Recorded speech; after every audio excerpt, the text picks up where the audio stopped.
আজকের ক্লাস প্রথম ক্লাস কিন্তু হয়ে গেছিল, আজকে দ্বিতীয় ক্লাস। অ্যাভারেজের অ্যাভারেজ মানে কি স্বপ্না? এই মঞ্জুশ্রী, গড়। গড় কাকে বলে?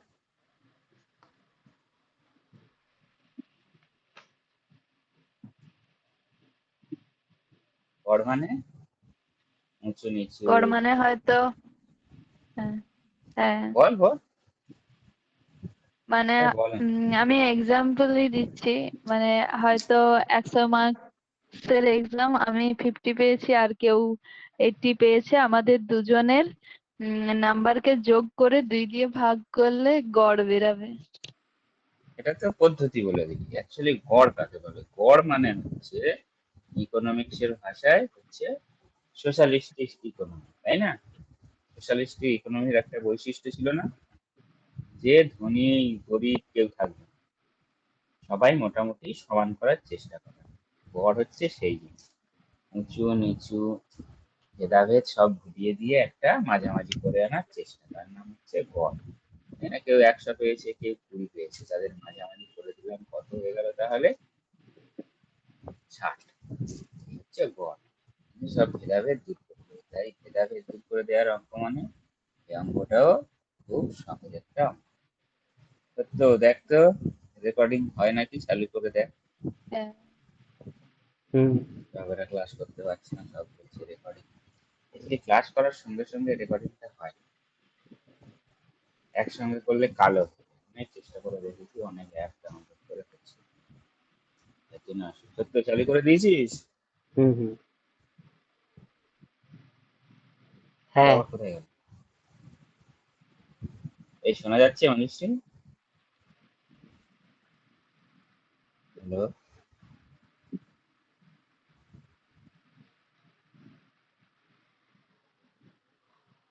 হ্যালো। শোনা যাচ্ছে সব? কেউ কিছু কথা বলছে না? হ্যালো? হ্যাঁ স্যার, শোনা যাচ্ছে। এই রে, সব চুপ করে আছিস কেন? আরে কথা বল, কোনো অসুবিধা নেই। সত্য, এটা তো নর্মাল ক্লাস হচ্ছে। ও আচ্ছা, সত্য রেকর্ডিং করছি, তাই কোনো ভয়েস আসছে। হ্যাঁ, শুনতে পাচ্ছেন? আমি শুনতে হ্যাঁ হ্যাঁ, পাচ্ছি। চলো তাহলে আজকে। হ্যালো। হ্যাঁ শুনতে পাচ্ছি। হ্যাঁ স্যার, আমি শুনতে পাচ্ছি। আমি ঠিক আছে, শুনতে পাচ্ছি। ওকে, নো প্রবলেম। তাহলে আজকের এভারেজের ক্লাস, এভারেজ মানে গড় বাংলায়, খুব সহজ ক্লাস। মিউট এবারে আছে দেখুন। হ্যাঁ স্যার, শুনতে পাচ্ছি তো। ওকে, ঠিক আছে, ক্লাস শুরু করে দিচ্ছি। হ্যাঁ,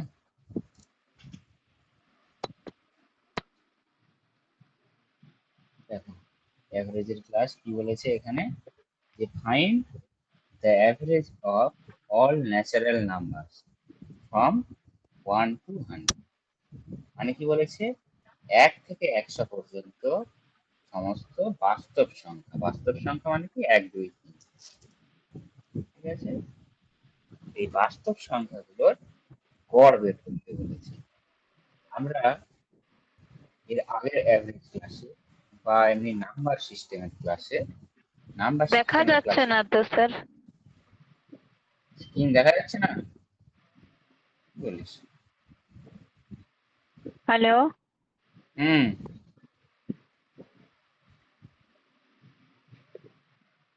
আচ্ছা দেখ, এবার দেখা যাচ্ছে? দেখা যাচ্ছে তো? তাহলে এবারে শুরু করি। হ্যাঁ, এবার দেখা যাচ্ছে। আগে দেখা হুম, যাচ্ছিল না। ওকে, তোর স্ক্রিন রেকর্ডিং করতে হবে না, সত্য করছে, আসুন পাঠিয়ে দিই। কি বলেছে 1 নম্বরে? বলেছে find the average of all natural number. মানে কি, সমস্ত বাস্তব সংখ্যার তাদের অ্যাভারেজ কত হবে 1 থেকে 100 পর্যন্ত, ফ্রম 1 to 100। এর আগের নাম্বার সিস্টেমের ক্লাসে আমরা একটা জেনেছিলাম কি, সাম অফ কনজিকিউটিভ নাম্বার, মানে কি পরপর বাস্তব সংখ্যা বা পরপর সংখ্যার একটা যোগ করার নিয়ম আমরা জেনেছিলাম। এটা কি ছিল? পরপর বাস্তব সংখ্যাগুলোর যোগ করার নিয়ম ছিল কি, n into n plus 1 by 2 হলো। এটা হচ্ছে সমস্ত সংখ্যাগুলো যোগ করা নিয়ম। এবারে আমাদের একের দাগের কোশ্চেনে তাহলে কি জানতে চেয়েছে? একের দাগে জানতে চেয়েছিল যে এদের অ্যাভারেজ। অ্যাভারেজ কত? তাহলে অ্যাভারেজের নিয়ম কি হবে? n plus 1/2। এটা হচ্ছে অ্যাভারেজের পরপর সংখ্যাগুলোর অ্যাভারেজের ফর্মুলা। আচ্ছা, তাহলে প্রথমে উত্তরটা করে ফেলি, তারপরে বলছি ফর্মুলাটা করতে। আচ্ছা, 1 থেকে 100 পর্যন্ত সংখ্যা কত? 100 আর 1/2। হ্যাঁ, তাহলে এখানে কত হলো? 50.5। এটা হচ্ছে কি আমাদের অ্যান্সার। এবারে গড়টা কিভাবে? এন মানে কি? এন মানে কতগুলো সংখ্যা রয়েছে, তাই না? এটা হুম, হচ্ছে 1 থেকে 100 পর্যন্ত সংখ্যার যোগফলের ফর্মুলা ছিল এটা, তাই না? এন মানে কি? যতগুলো সংখ্যা রয়েছে। এবার এখান থেকে এই ফর্মুলাটা কিভাবে এলো?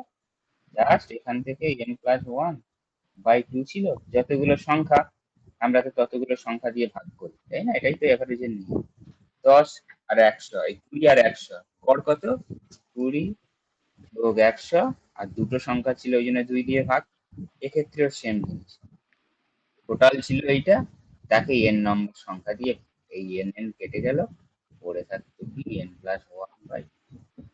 তাহলে কি হলো? অ্যাভারেজের কোনো নতুন ফর্মুলা নয়, এটা হচ্ছে নাম্বার সিস্টেমের ফর্মুলা থেকে একটা ফর্মুলা নেওয়া হয়েছে। দেখুন, অ্যাভারেজের অঙ্ক সবচেয়ে সহজ অঙ্ক ধরা হয় পরীক্ষার, এবং এটা পরীক্ষায় খুব আসে। আর ছেলেদের সব কঠিন অঙ্ক দিলে ছেলেরা তো পরীক্ষা দিয়েই ছেড়ে দেবে, তাই না? কিছু কিছু সহজ অঙ্ক দেবে। এবং যে ছেলে সমস্ত সহজ অঙ্ক ঠিক উত্তর করতে পারবে, জানবে সে কিন্তু চাকরি।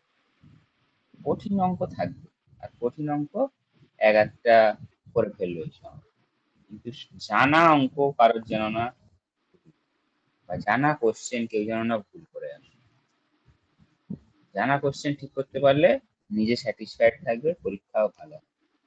আর জানা কোশ্চেন ভুল করলে পরীক্ষা হলের মধ্যেই খারাপ লাগবে, মনে নেই কি পড়াশোনা করেছি, মাথার মধ্যে একটা কাজ করে সব আরো জানাগুলো ভুল।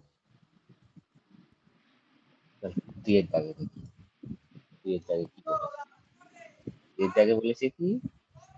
হ্যাঁ, এই সপ্তাহে, হ্যাঁ এই সপ্তাহে চলে আসবে। কি বলেছে? Find the average of all even. Even number মানে কি? সমস্ত জোড় সংখ্যাগুলো গড় কত হবে ফ্রম 1 to 1। বলছে 1 থেকে 150 পর্যন্ত সমস্ত ইভেন সংখ্যার গড় কত। আচ্ছা, ইভেন সংখ্যার যোগফলের নিয়ম কি ছিল? n into n+1। প্লাস 1, তাই না? তাহলে অ্যাভারেজের নিয়ম কি হবে?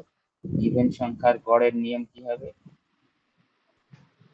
গড় সমস্ত জোড় সংখ্যার গড়ের নিয়ম তাহলে কি হবে? জাস্ট একে n দিয়ে ভাগ করে দিলে কত? 5 চলে গেল, n+, তাই না? তাহলে এখানে আমাদের উত্তর কি হলো? 1 থেকে 150 পর্যন্ত সংখ্যা। তাহলে জোড় সংখ্যা কত রয়েছে? 1 থেকে 150 পর্যন্ত হাফ। হাফ মানে কত? হ্যাঁ, 75টা 75। যোগ 1, 76। মানে এই তাহলে একটা লাস্টে যোগ করতে হবে যত। এটা হচ্ছে জোড় সংখ্যা। এবার তিনের দাগে যাই। হ্যাঁ, তিনের দাগে কি বলেছে? Find the average of all odd number. এক্ষেত্রে কি বলেছে? বিজোড় সংখ্যার অ্যাভারেজ করতে বলেছে। কত? 1 থেকে 200 পর্যন্ত। বিজোড় সংখ্যার যোগফলের নিয়ম কি ছিল? n স্কয়ার, তাই না? তাহলে এবার আমি n স্কয়ারকে যদি n দিয়ে ভাগ করি, পড়ে থাকে n, তাই না? তাহলে আমি কি লিখলাম? গড় সমস্ত বিজোড় সংখ্যা। তাহলে সমস্ত বিজোড় সংখ্যার গড় কি হবে? n। 1 থেকে 200 পর্যন্ত কটা সংখ্যা রয়েছে? কটা বিজোড় সংখ্যা 100। রয়েছে? 100টা বিজোড় 100 সংখ্যা। তাহলে +1। শুধু 100 না, জোড় সংখ্যার ক্ষেত্রে +1, বিজোড় ও, সংখ্যার ক্ষেত্রে শুধু n। একদম সহজ, এতে কিচ্ছু নেই। তবে এগুলো কিন্তু যেহেতু একই রকমের নিয়ম, একই রকমের ফর্মুলা, তাই নতুন করতে গেলে কিন্তু একটু মনে রাখতে হবে, নাহলে ভুল হয়ে যাবে, ভুল হয়ে যাওয়ার চান্স থাকে, একটার ঘাড়ে আরেকটা চেপে ধরতে হবে। হয়ে গেছে, এতে তোলার কিচ্ছু নেই, ছোট ছোট জিনিস তুলে ফেলা হয়ে গেছে অবশ্য। হ্যাঁ। চল পরেরটা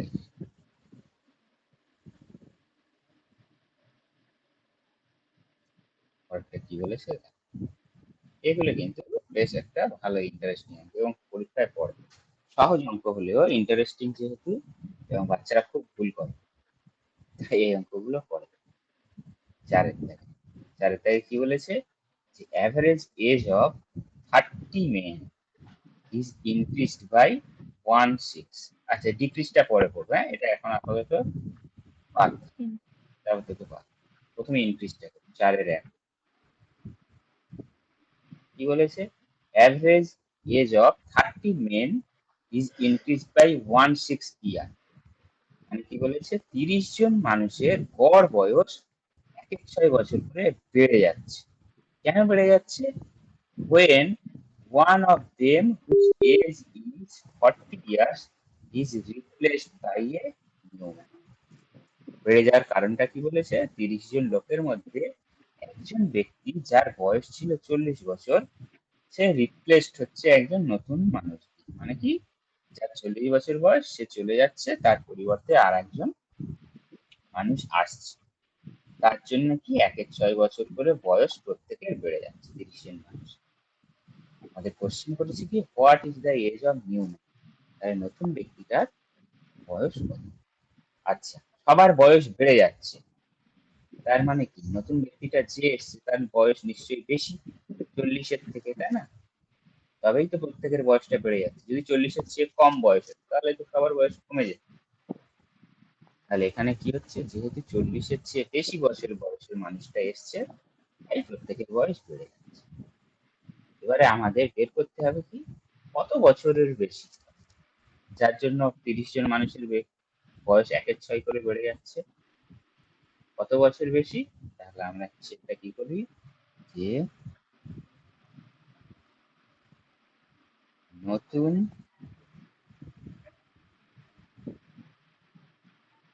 ব্যক্তির বয়স 40-এর চেয়ে, আচ্ছা 30 জন মানুষ, তাই না, প্রত্যেকের কত করে বেড়ে গেছে, 1-6 করে, তাই না? তাহলে 30কে যদি আমি 1-6 দিয়ে গুণ করি তাহলে কত হচ্ছে, 6-5-30, কত বছর বেশি, তাই না? কারণ প্রত্যেকের বছর 1-6 করে বেড়ে গেছে। তো নতুন ব্যক্তিটির বয়স 40-এর চেয়ে 5 বছর বেশি। তাহলে নতুন ব্যক্তিটির বয়স কত, অতএব 45।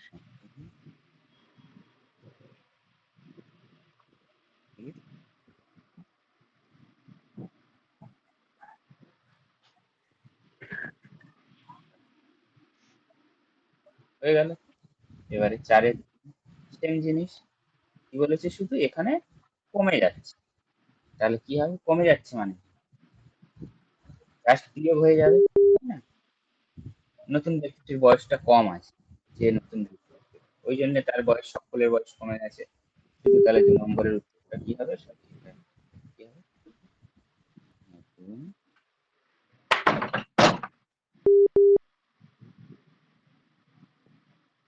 বয়স সমান -5। এটার করতে হবে কি, -5 তো একই তো সব, হ্যাঁ হ্যাঁ। এটা করা দরকার। এগুলো কিন্তু পরীক্ষায় আসে, ছোট ছোট পরীক্ষায় আসে। হয়ে গেছে তোলা? হ্যাঁ। ঠিক আছে।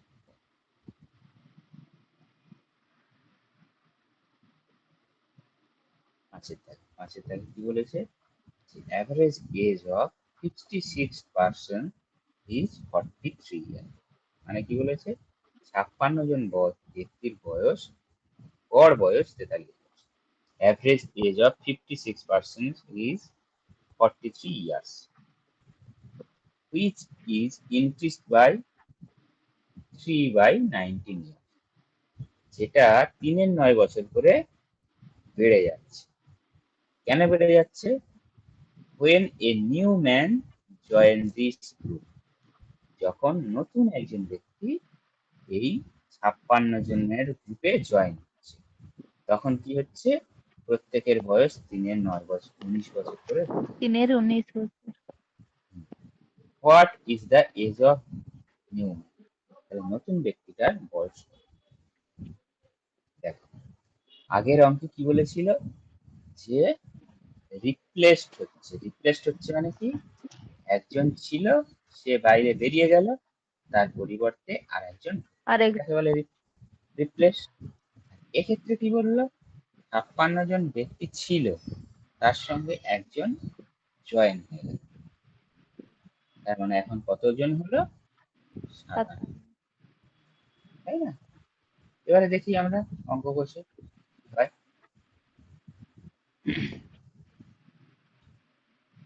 এগুলো এক লাইনের অঙ্ক করে দেওয়া যায়, তবুও একবার করা যাক। হ্যাঁ, এক লাইনে করে না দিলে একটু গন্ডগোল হবে বুঝতে।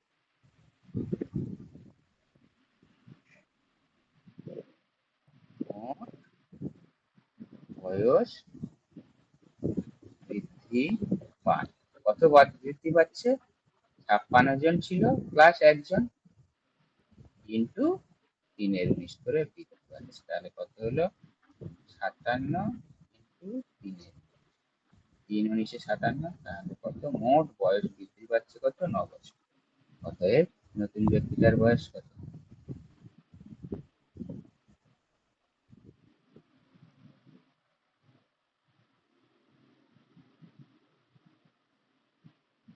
তেতাল্লিশ বছর। এটা কিন্তু একটু ভুল হয়ে যায়, ঠিক আছে? এই পার্সন আর বছর এই দুটোর কিন্তু হিসেবে গন্ডগোল হয়।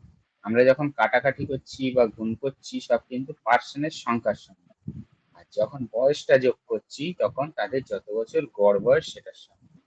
এটা একটু খেয়াল রাখতে, পরীক্ষার হলে তাড়াতাড়ি করলে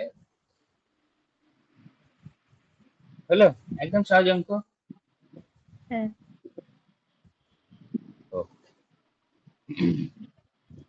চলো পরে না, আজকে খুব কম অঙ্ক। আজকে কি ব্যবসা গরম, আর এত বোঝা বয়ে এনেছি বাজারে, সে আমার হাত পা সব যন্ত্রণা করে যাচ্ছে। তাহলে পড়িয়ে কি কম অঙ্ক আছে দেখলাম, কি বলেছে দেখো, ছয়ের দেখ, বলেছে average age of 9 men is 45 years, 9 জন ব্যক্তি যাদের গড় বয়স 45 বছর, which is decreased by 1.5 years, যেটা কি বলেছে, যেটা 1.5 বছর করে কমে গেছে। কেন কমে গেছে, when a new man join this group, যখন একজন নতুন ব্যক্তি ওই গ্রুপে অ্যাড হয়েছে। What is the age of new, এক লাইনে করে দিই, তাই না? অতএব কমে গেছে মানে জাস্ট বিয়োগ হবে, অতএব নতুন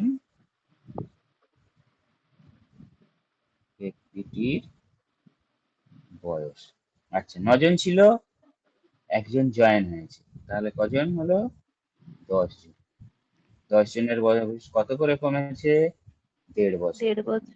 দেড় দেড় মানে কত, একের আচ্ছা একটু এক গুণ একের দুই। একেবারে অ্যাভারেজ একবারে করছি যখন একবারে করে দিই, 45 মাইনাস 10, সরি 9 হলো ইন্টু হচ্ছে 1.5 তুলে দিলে 10, এটা কত হলো 45 মাইনাস 10, আর এখানে একটা ব্র্যাকেট দিয়ে দিই,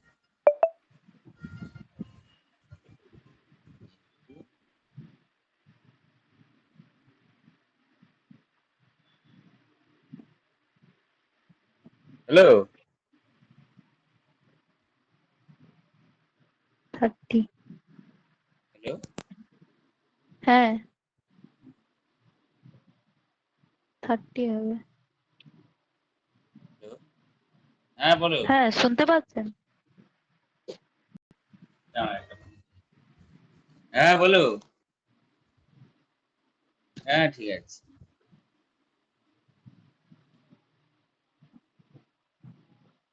আর সে এসে পড়িও ছাড়ো, হ্যাঁ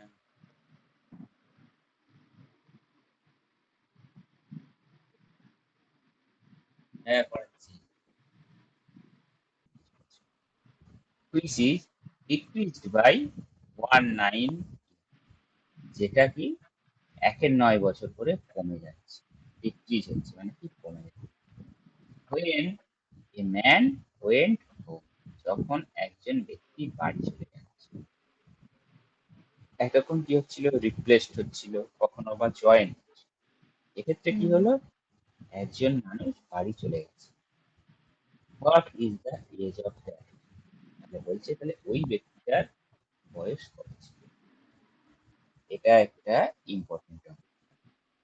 কেন ইম্পর্টেন্ট, একটু যদি আমরা ভেবে দেখি পরিষ্কার করে। কারণ এতক্ষণ যে অঙ্কগুলো করলাম, অ্যাড হলো বা রিপ্লেস হলো, যদি বয়স বেড়ে যাচ্ছিল আমরা ভাবছিলাম কি তার বয়স বেশি। যদি বয়স কমে যেত গড় বয়স, তাহলে আমরা কি জানতাম যে তার বয়স কম ছিল। কিন্তু এক্ষেত্রে যখন চলে যাচ্ছে একটা ব্যক্তি, তাই না, তার বয়স ধরো 40 বছর ছিল, হ্যাঁ, এমনি একটা উদাহরণ, আর এভারেজ বয়স যদি 30 বছর। এই 40 বছরের বয়সের ব্যক্তিটা যদি গ্রুপটা ছেড়ে চলে যায়, তখন এই গ্রুপের প্রত্যেকের বয়স কি হবে, কমে যাবে, তাই না? কারণ এর বয়সটা 40 ছিল, বেশি বয়সের লোক ছিল, এ বেরিয়ে গেছে, এদের প্রত্যেকের বয়স কমে গেছে। তাহলে কি হলো, যদি প্লেস বা ইনক্রিজ না হয়ে কেউ যদি কমে যায় সংখ্যা, তখন সম্পূর্ণ বিপরীত হয়ে যায়।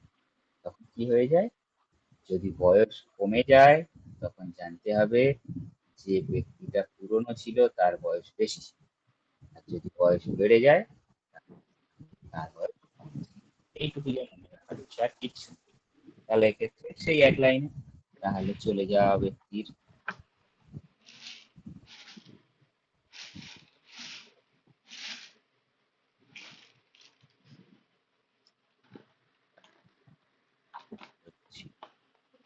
কত ছিল, ডিক্রিজ হয়ে গেছে মানে কি, নিশ্চয়ই তার বয়স বেশি ছিল।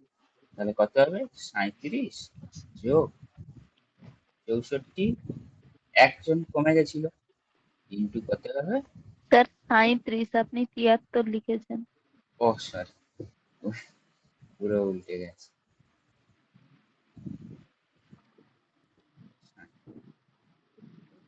তাহলে এবারে এটাকে ব্র্যাকেটে দিয়ে দিলাম, তাহলে এটা হলো 37 বছর যোগ 63 ইন্টু 1, 7, 9,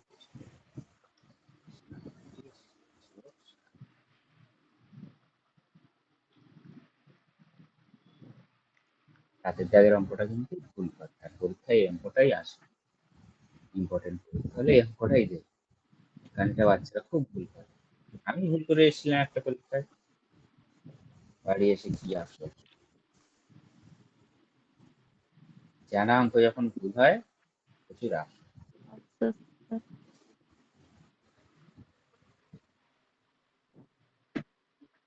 চলো পরের অঙ্ক যাই।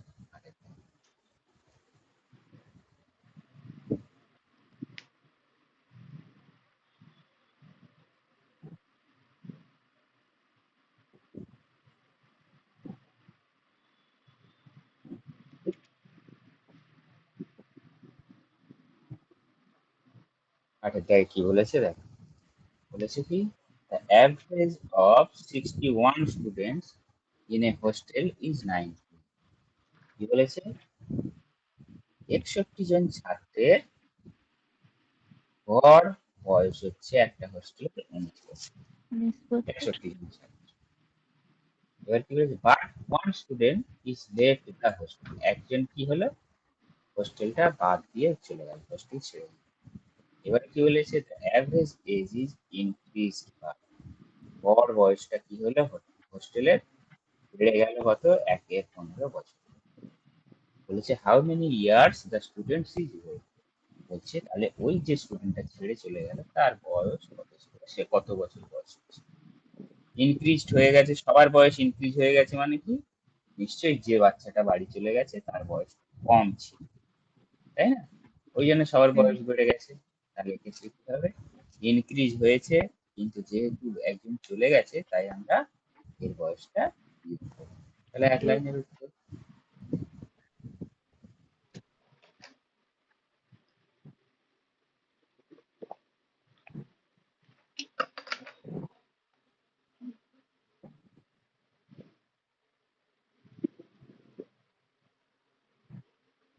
গড় বয়স 19 সরি গড় বয়স 19 যোগ 61 জন ছিল, একজন বাড়ি চলে গেল, কিন্তু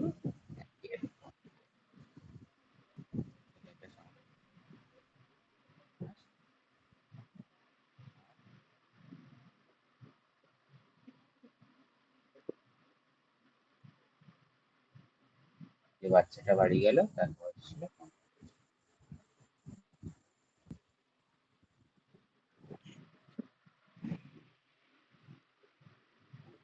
বুঝছো? হ্যাঁ।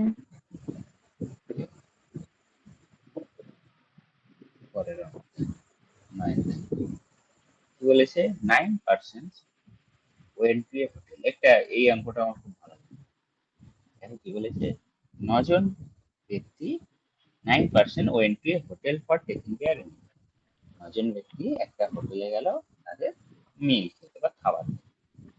8 of them spent rupees 12 each।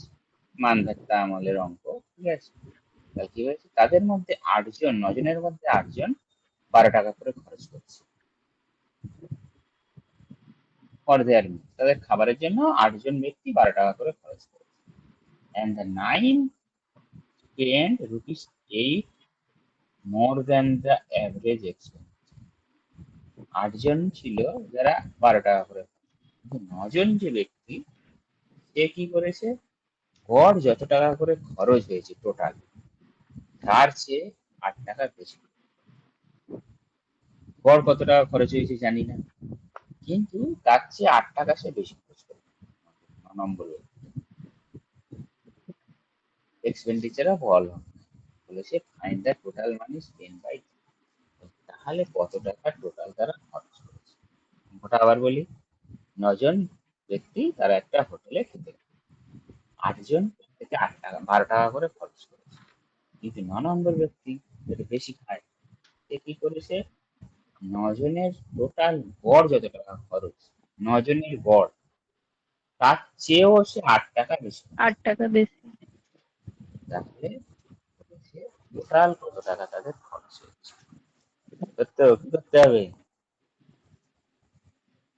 দেখো, অঙ্কটা খুব সহজ। তবে প্রথমে তুমি নর্মাল নিয়মটা বলি।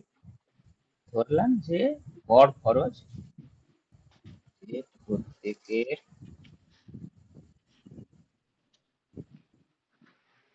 গড় খরচ সমান X টাকা ধরে নিই। এবারে তো সহজ তাই না?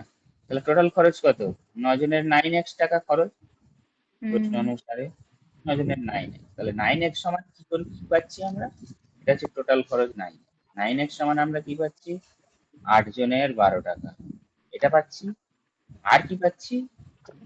আর পাচ্ছি হচ্ছে 9 নম্বর ব্যক্তির কি পাচ্ছি গড় হচ্ছে x টাকা করে, তাহলে x প্লাস এটা হচ্ছে 9x সমান, বা আমরা কি পাই 9x সমান 8 12 96 যোগ x প্লাস, বা আমরা কি পাই এই x টা এদিকে গেলে 9x মাইনাস x সমান 104, বা 8x সমান 104, বা x সমান পেলাম 104/8, 13 টাকা তাই না? 13 8 104 না? হ্যাঁ। তাহলে x এর মান কত পেলাম 13। গড় খরচ হয়েছিল কত টাকা 13 টাকা। তাহলে মোট খরচ কত হয়েছে 13 আর 9 গুণ করলে 117, তাই না? 13 আর 8। 9 জন, আচ্ছা। 9 জন হুম হুম। 117 টাকা হচ্ছে মোট খরচ। হয়ে গেল অঙ্ক। এবারে অঙ্কটা এরকম না করে যদি আমি মুখে মুখে খরচ, ঠিক আছে? দেখ কত সহজ। গড় খরচ কত 12 টাকা, তাই না? 12 টাকা কজন ব্যক্তি খরচ করেছে 8 জন ব্যক্তি, তাই না? এবারে দেখো যে 9 নম্বর ব্যক্তিটা হলো, যে 9 নম্বর ব্যক্তি সে 8 টাকা বেশি খরচ করেছে, তাই না? গড়ের তুলনায় 8 টাকা বেশি খরচ করেছে মানে কি, যদি এরকম 8 জন, ধরো 8টা আমি বললাম, 4 5 6 7 8, ঠিক আছে, প্রত্যেকে 8 টাকা করে বেশি খরচ করেছে মানে কি, একে এক এক এক এক এক এক এক প্রত্যেকে যদি দিই, তাহলে প্রত্যেকের মাথায় থেকে সে 1 টাকা করে খরচ করবে।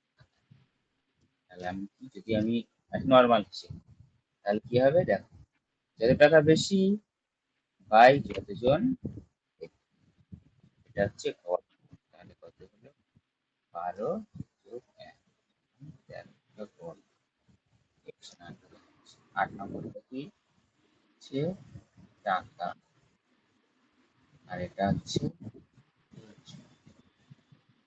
লিখে রাখো 8 টাকা বেশি খরচ, এটা হচ্ছে বেশি টাকা, 8 প্রথম 8, আর পরের টাকাটা হচ্ছে যত সুন্দর। এটা যদি মনে রাখতে পারো তাহলে খুব এক লাইনে অঙ্কটা তুলে ফেলবো।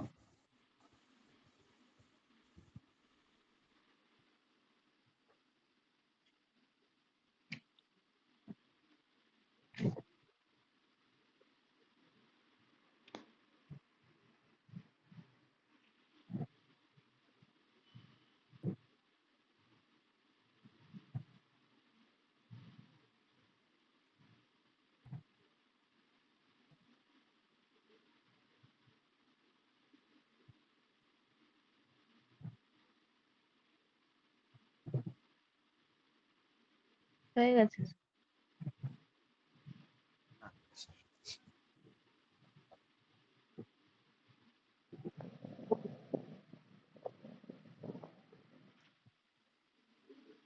শেষ অঙ্ক 10 নম্বর, ক্লাসটা ছোট ক্লাস। কি বলেছি 10 থেকে, the average score of a batsman in 50 innings is 48, মানে কি, একজন ব্যাটসম্যানের 50টা ইনিংসে, মানে কি 50টা ম্যাচ খেলে, সোজা কথা, ইনিংস মানে একটু গন্ডগোলের জিনিস, টেস্ট খেলা হলে আবার দুটো করে innings। এটা জানিস তো মঞ্জুস, টেস্ট খেলায় দুটো করে খেলা হয়,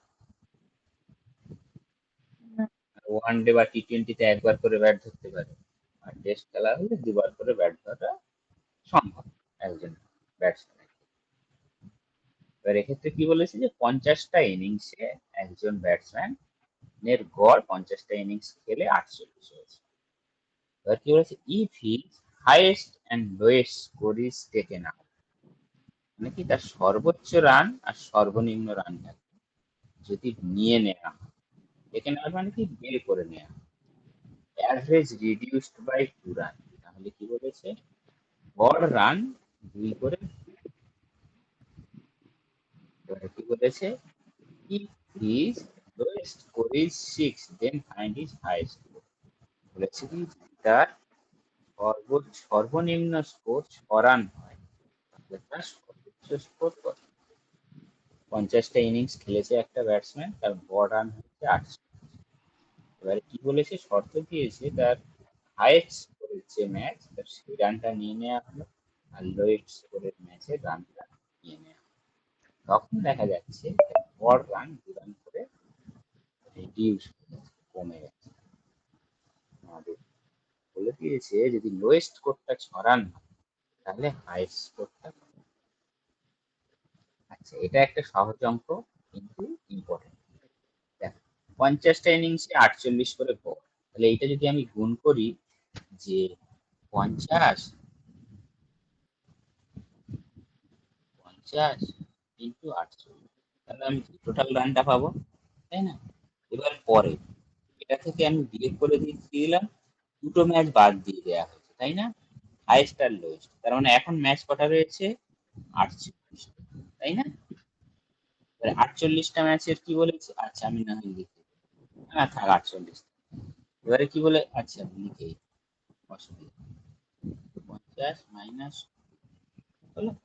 এবার কি বলেছে, গড় রান কমে গেছে কত, আগে ছিল 48, এখন গড় রান 2 করে কমে গেছে, তাহলে এখন গড় রান কত হয়েছে, 48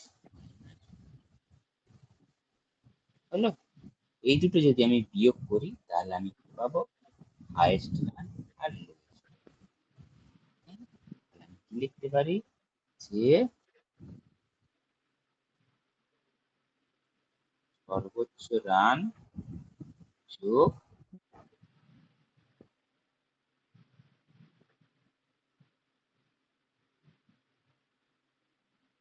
সর্বনিম্ন রান সমান কোনটাই? তাহলে এবারে সর্বোচ্চ রান মানে কি লিখলাম? 50 into 48 minus 48 into 56।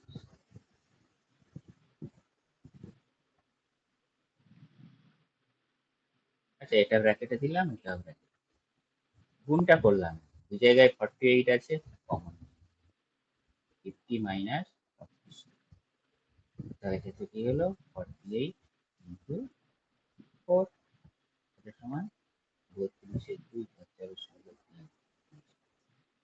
সর্বোচ্চ আর সর্বনিম্ন রানের যোগফল কত? 195।